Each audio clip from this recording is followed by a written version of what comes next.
Last class में हमने बात की थी अणुसंख्यक गुणधर्म।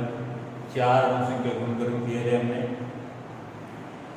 और अणुसंख्यक गुणधर्म जो हमने किए थे उसमें हमने एक बात की थी कि ये वे प्रायोगिक विधियाँ हैं जिसके द्वारा किसी पदार्थ का मूलक द्रव्यमान ज्ञात करते हैं। फिर हमने इसके बाद एक टॉपिक किया था वोल्टो गुणांक। इसमें हमने एक बात कही थी कि जो अणुसंख्यक गुणधर्म विधियाँ हैं, इन विधियों से जब किसी द्रव्य का मूलक द्रव्यमान ज्ञात किया जाता है तो कई टाइम ऐसा भी होता है कि मूलक द्रव्यमान अपने को सही प्राप्त नहीं होता, और ये जो इनकरेक्ट या क्या तो गलत मूलक द्रव्यमान ये जो प्राप्त हुआ है इसी को अपने बोलते हैं असामान्य मूलक द्रव्यमान। और असामान्य मूलक द्रव्यमान को समझाने के लिए वोल्टॉफ ने जो गुणक दिया उसी को अपने बोलते हैं वोल्टॉफ गुणक। ठीक है, अच्छा, वोल्टॉफ गुणक को भी हमने पूरा पढ़ लिया था। इसमें हमने एक बात की थी कि उसने असामान्य मूलक द्रव्यमान को वोल्टॉफ ने कैसे समझाया। वोल्टॉफ ने कहा था कि जब किसी भी द्रव्य को या पदार्थ को अपने विलायक को मिलाते हैं तो उसका या तो संघनन या फिर वियोजन होता है। तो इसी केस में अणुसंख्यक गुणधर्म विधियों के द्वारा प्राप्त किया गया मूलक द्रव्यमान असंगत प्राप्त होता है, या तो असामान्य मूलक द्रव्यमान प्राप्त होता है। ठीक है, फिर हमने किसी पदार्थ का वोल्टॉफ गुणांक कैसे ज्ञात करते हैं वो भी हमने समझा था। और आज हम बात करते हैं कि यदि पदार्थ का आंशिक संघनन या आंशिक वियोजन होता हो तो ऐसी स्थिति में वोल्टॉफ गुणांक कैसे ज्ञात किया जाता है। ठीक है, तो अपने बात करते हैं आंशिक संघनन व वियोजन की स्थिति में, वियोजन की स्थिति में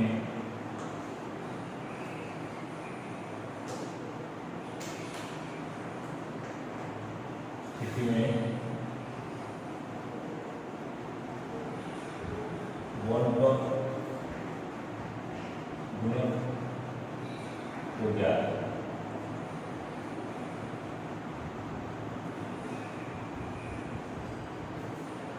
देखो कैसे याद किया। मान लो मैं ये कहता हूं कि मेरे पास एसिटिक एसिड है और इसको मैंने वाटर में मिला दिया,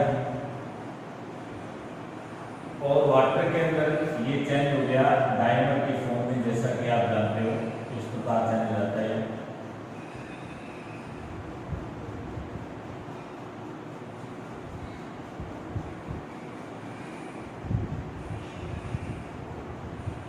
ठीक है, डायमर की फॉर्म लीडर के फॉर्म।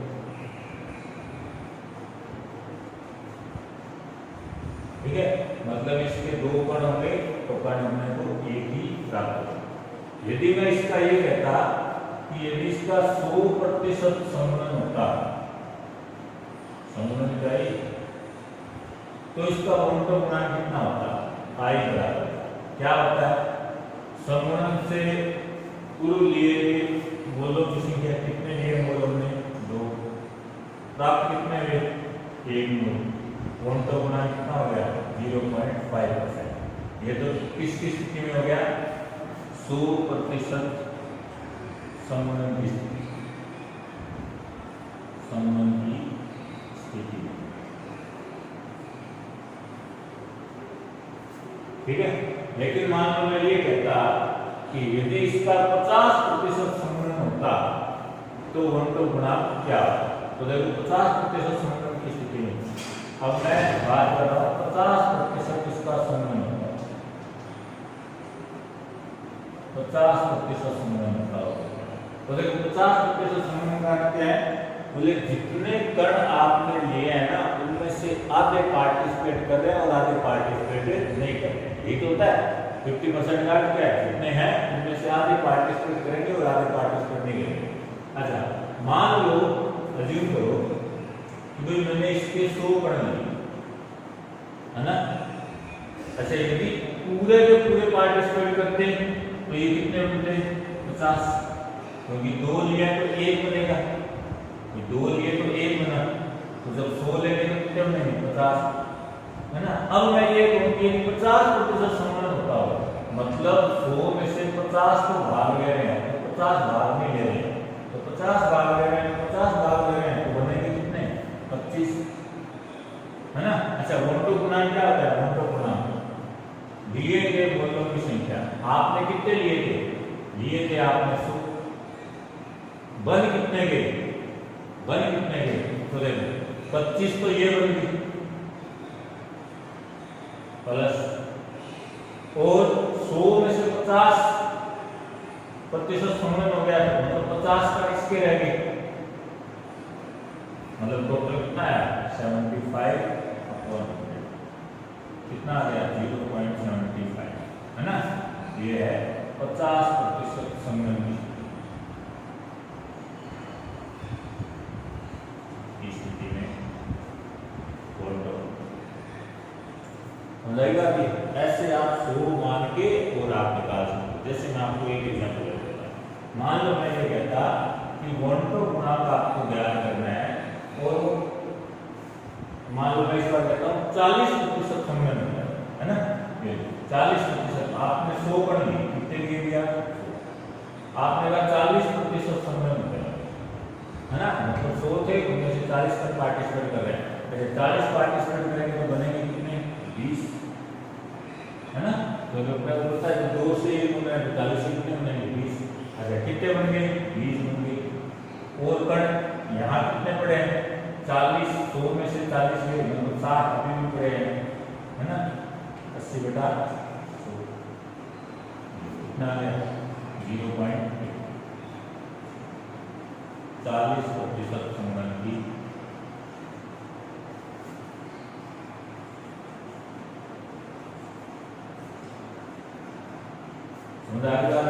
मतलब बहुत ही आसान है, आपको जो भी पूछा जाए आप 100 मान के और कैलकुलेशन कर लो, इजी गोइंग आप कर सकते हो, किसी भी प्रकार की कोई प्रॉब्लम इसमें नहीं। मेरी बात समझ आ रही है, तो इस प्रकार आपका ठीक है 40%, 50%, 10% पे, तो आप 10% पे मतलब 100 पढ़ ले रहे हैं ना, 10 पार्टिसिपेट कर रहे हैं, 10 पार्टिसिपेट कर रहे हैं, तो 5 बनेंगे उसके, ओके। ये तो हो गई संगमन की बात। अब बात करते हैं अपने वियोजन की स्थिति में वोल्टो गुणांक कैसे करें। अच्छा, वियोजन का कोई केस ले लो, नमक का ले लो, बेरियम क्लोराइड का ले लो, यानी जो भी आपको अच्छा लगे, मैं ले लेता हूँ बेरियम क्लोराइड। अच्छा, बेरियम क्लोराइड होता है, वियोजन होता है, कैसे होता है, बेरियम 2+ 2Cl, आगे कुछ नहीं लिखा है, इसका एक ही होता है, इसका आगे कुछ नहीं लिखा है, इसका एक होता है, मतलब एक मोल ये होगा ना, या फिर इसका एक कण होगा और इसका जब वियोजन होगा तो एक कण बेरियम आयन का बन जाएगा और 2 कण क्लोराइड आयन के बन जाएंगे, या फिर इसका एक मोल होगा तो ये 1 मोल बन जाएगा और इसके 2 मोल बन जाएंगे, है ना। सबसे पहले बात करते हैं कि मान लो मैं ये कहता हूँ 100% वियोजन होता है, 100% वियोजन, तो देखो कैसे 100% वियोजन का क्या हो, मतलब जितने लिए उतने के उतने ही टूटे वोल्टो गुणांक, लिए कितने 1 बने, कितने 1 के 2, कितने होंगे टोटल 3, वोल्टो गुणांक हो गया 100% वियोजन की स्थिति है।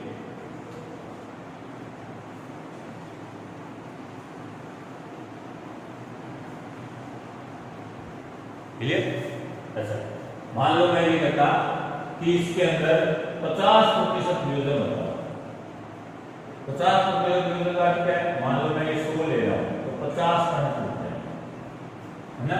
तो जब 1 होता है तो ये 1 बनता है, ये 2 बनते हैं, तो जब 50 पार्टिसिपेट कर रहे हैं, 50 तो ये बन जाएंगे और 100 ये बन जाएंगे, वोल्टो गुणांक दे, वोल्टो गुणांक था क्या, वोल्टो गुणांक देखो, वोल्टो गुणांक में हमने लिखा है संगमन में वियोजन के पश्चात मोलों की संख्या बटा संगमन में वियोजन से पूर्व मोलों की संख्या, तो हमने लिए कितने 100, संगमन में वियोजन के पश्चात कितने तो देखो 50 तो ये बन गए प्लस 100 वो बन गए प्लस 100 में से 50 पार्टिसिपेट करके वो बना रहे हैं, तो 50 अपने लिए पड़े हैं और कितना हो गया 200 बटा 100 है ना, कितना आ गया 50% वियोजन की स्थिति।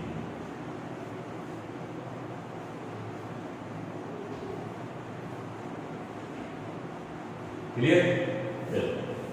मान लो मैंने क्या था कि इसका 10% वियोजन होगा, 10% वियोजन का क्या हुआ 100 लिए 10 पार्टिसिपेट कर रहे हैं, तो 10 पार्टिसिपेट कर रहे हैं तो 10 ये बनेंगे और 20 ये बन जाएंगे। वन तो गुणा क्या था, ये कितने के 100 लिए बन कितने के 10 तो ये बन गए 20 ये बन गए और यहाँ देखो कितने बच गए 100 में से 10 पार्टिसिपेट कर रहे हैं मतलब 90 बच गए और कितने हो गए 120 बटा 100 मतलब 1 पॉइंट है ना 10% वियोजन की।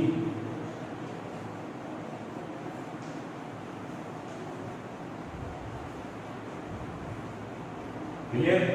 तो इस प्रकार आप बहुत ही आसानी से आंशिक संघनन और वियोजन की स्थिति में मोनोटोन गुणांक ज्ञात कर सकते हो। 100 मान के कर लो बहुत आसानी से जाता है। अदरवाइज आपके बुक में एक तरीका और दे रखा है कि उसने अल्फा मानना है और अल्फा मान के और कैलकुलेशन किया हुआ है, फिर वो फॉर्मूले फिर याद रखना पड़ता है। तो कोई जरूरी नहीं है, आप ऐसे याद कर लो, बहुत ही इजी बन गया है, आप मोनोटोन फैक्टर की वैल्यू निकाल सकते हो। जैसे कि आपको मैं इक्वेशन बताता हूँ, बुक में इक्वेशन दिया हुआ है K4FeCl6 के 40% वियोजन की स्थिति में मोनोटोन गुणांक आपको याद रखना है, ठीक है ना। क्वेश्चन है K4FeCl6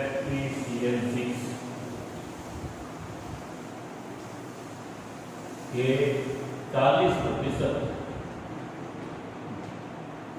वियोजन की स्थिति में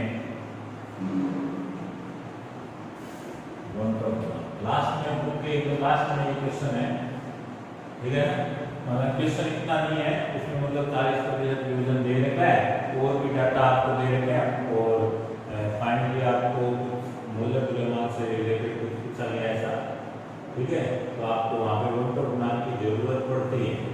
मोनोटोन गुणांक K4FeCl6 के 40% वियोजन की स्थिति में मोनोटोन गुणांक कह दो या गुणन कह दो, एक ही बात है। तो देखो K4FeCl6 है, ये कैसे वियोजित होता है, इस प्रकार से ये संकुल होता है और ये इस प्रकार से भी 4K प्लस FeCl6,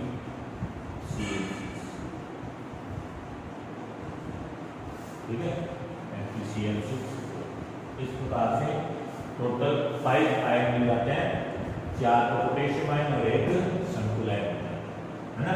मतलब एक कण से 5 कण बन जाते हैं, 4 पोटेशियम आयन के और 1 संकुल आयन का, ठीक है। अब मैं कह रहा हूं मान लो मैंने इसके लिए 100 कण, ठीक है, इसके मैंने कण लिए कितने 100 लिए, कितने प्रतिशत वियोजन कह रहा है 40% वियोजन, है ना।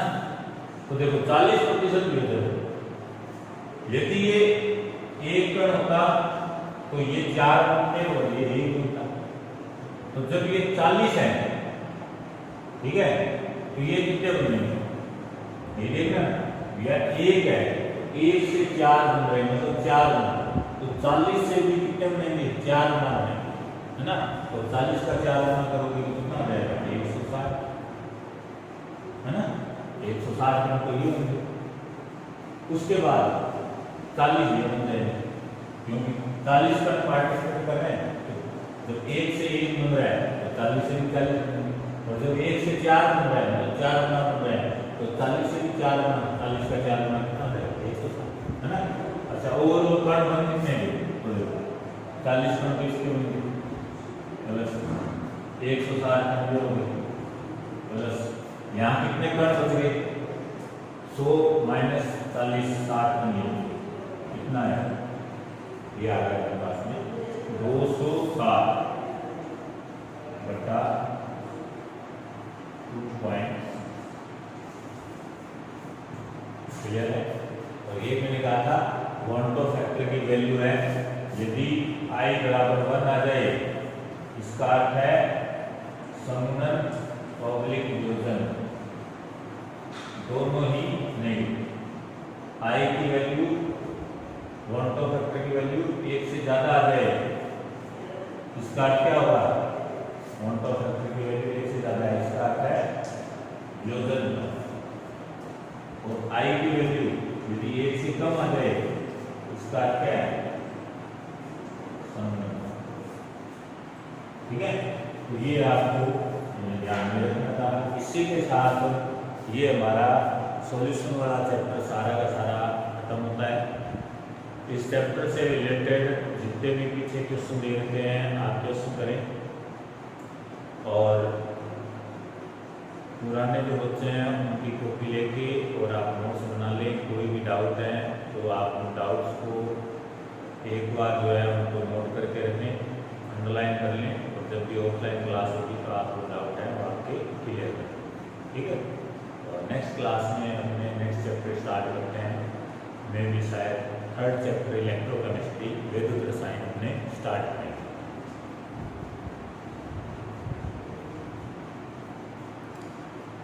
इसी के साथ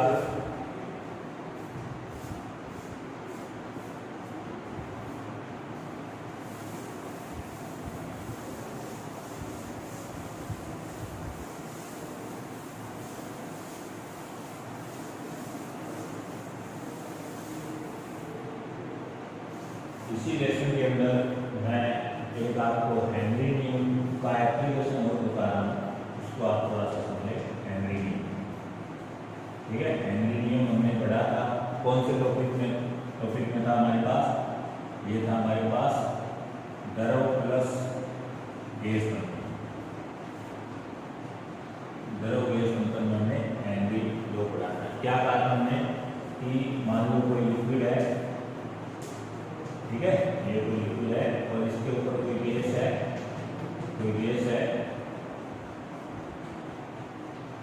वो इस पे प्रेशर लगा रही है ना। तो गैस के द्वारा द्रव की सतह पर जो लगाया गया दाब होता है वो विलयन में उपस्थित उसी गैस के मोल अंश के समानुपाती होता है x है ना। और समानुपाती के निशान को बताया था तो हमने कांस्टेंट लगाया था कि x डॉट x तो ये था हमारे पास क्या था एल्यूमिनियम जब द्रव गैस के सामने अवस्था में होते हैं तो ऐसी स्थिति में गैस के द्वारा द्रव की सतह पर लगाया गया दाब द्रव में उपस्थित गैस के मोल अंश के समानुपाती होता है।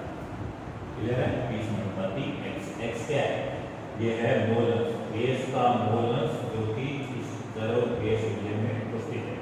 ठीक है और ये p क्या है p है दाब गैस के द्वारा द्रव की सतह पर लगाया गया दाब। ठीक है ये चीज आपको अच्छा क्या कर रहा था मैं इसके अनुप्रयोग की बात कर रहा था। कई बार इसके अनुप्रयोग पूछ लेते हैं क्या अनुप्रयोग देखो पहला अनुप्रयोग तो मैं कहूँ कि ये जो सोडा वाटर की जो बोतल होती है ना सोडा वाटर जो बोतल होते हैं ये हेनरी लॉ को फॉलो इनमें क्या होता है इनमें अपने CO2 गैस का यूज करते हैं। CO2 गैस जो होती है वो सोडा वाटर की बोतल जैसे पेप्सी लिम्का वगैरह जो होती है उनके अंदर CO2 गैस भरी होती है। ठीक है ना CO2 गैस भरी होती है। अब क्या करते हैं जब आप जैसे पेप्सी की बोतल है आप उसको पेप्सी की बोतल को मान लो फ्रिज से निकाल कर आप उसको हिला दो और हिलाने के बाद आप उसको डायरेक्ट उसका ढक्कन ओपन करो। ठीक है तो आप डायरेक्ट ढक्कन ओपन करोगे हिलाने के बाद में तो पूरा का पूरा लिक्विड होगा ना वो एक साथ बाहर आ जाएगा। ठीक है पूरा का कारण क्या है क्योंकि गैस और द्रव के बीच में जो साम्य अवस्था थी ना वो आपने खत्म कर दी। वो गैस जो थी वो द्रव के अंदर मिक्स हो चुकी है और वो आपने हिलाने के बाद साम्य अवस्था उसकी क्या कर दी खत्म कर दी और वो गैस है वो द्रव के भी इंटरनल पार्ट में जा चुकी है।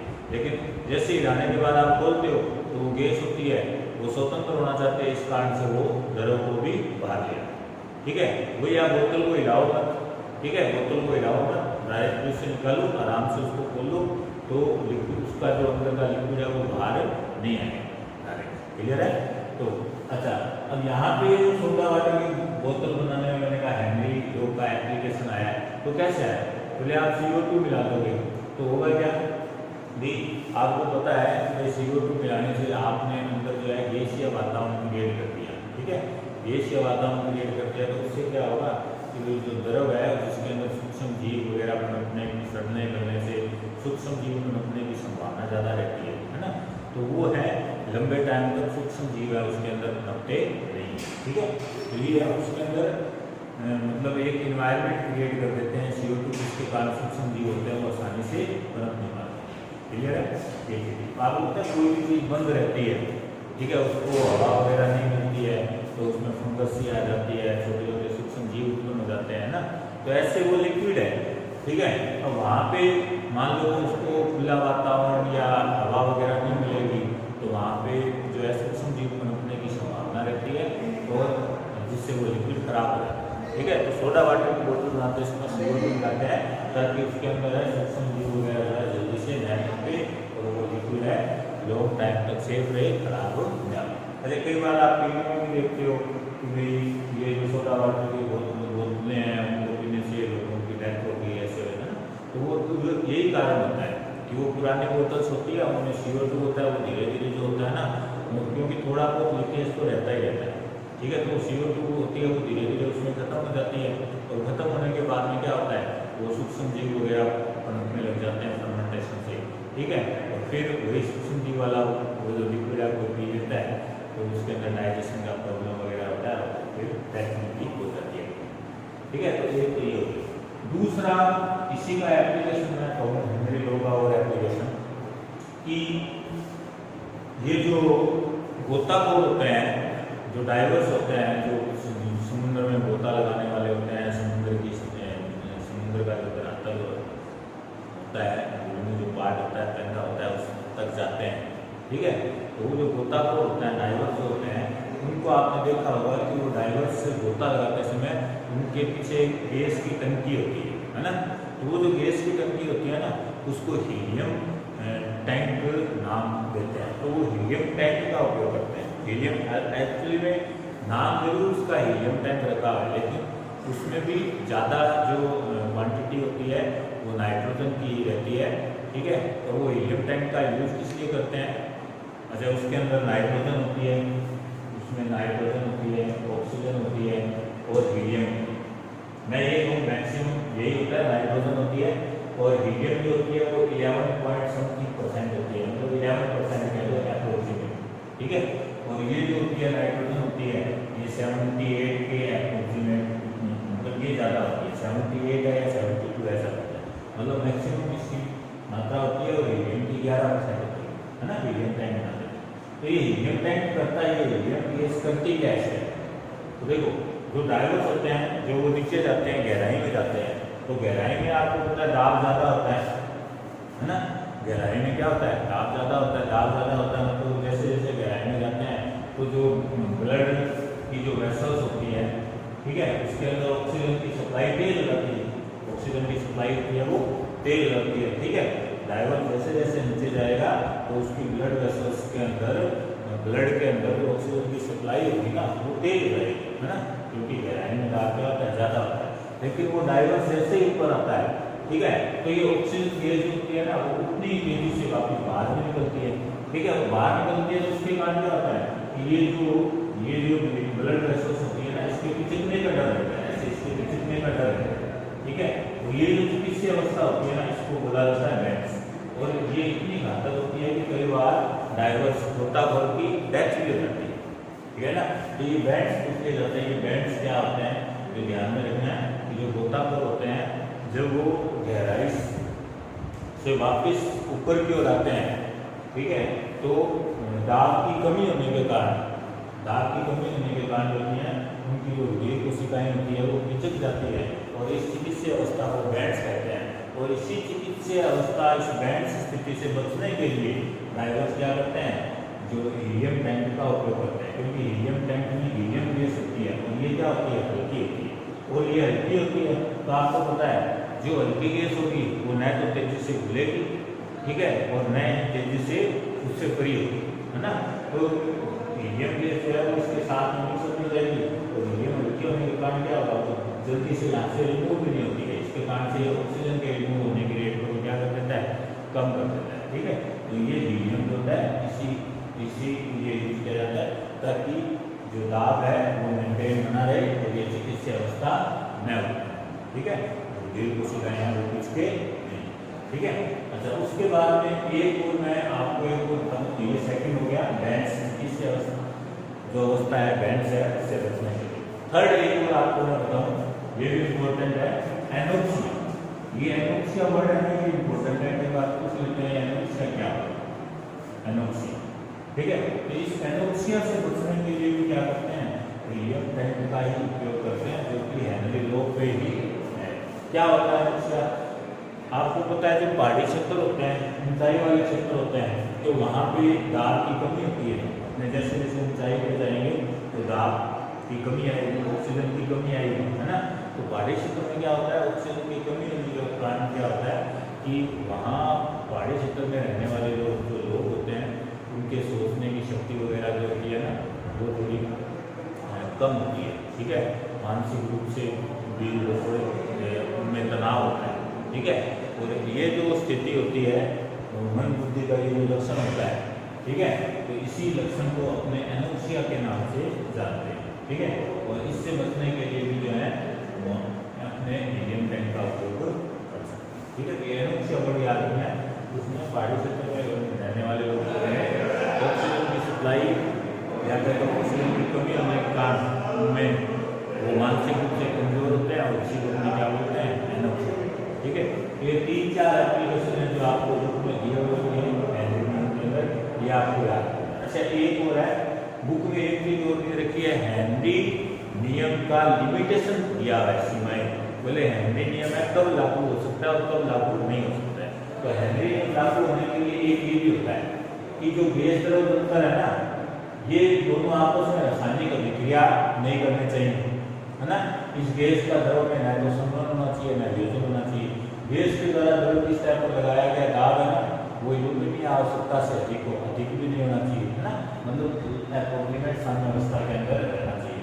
तो ऐसे कुछ आपको लिमिटेशंस भी दे रखे हैं हेनरी नियम में, 2-3 आपको लिमिटेशंस भी याद होनी चाहिए। एप्लीकेशन 2-3 एप्लीकेशन याद हो, 2-3 लिमिटेशंस याद हो, हेनरी नियम क्या है और हेनरी स्थिरांक आपको याद होता है। अच्छा, हेनरी नियम में ही मैंने आपको एक क्वेश्चन और बताया था कि जो जलीय स्पीशीज होती है ना, वो गर्म जल के बजाय ठंडे जल में रहना अधिक पसंद करती है। इसका कारण क्या होता है, तो ये भी आपको मैंने यहाँ पे हेनरी नियम से आपको समझाया था, क्योंकि ठंडे जल में ऑक्सीजन की विलेयता होती है वो ज़्यादा होती है ना, और ऑक्सीजन की जो सप्लाई चाहिए श्वसन के लिए, है ना। तो ये आपको ध्यान में रखना है। अपने नेक्स्ट वीडियो में 3rd चैप्टर स्टार्ट करेंगे जो भी हो। ओके।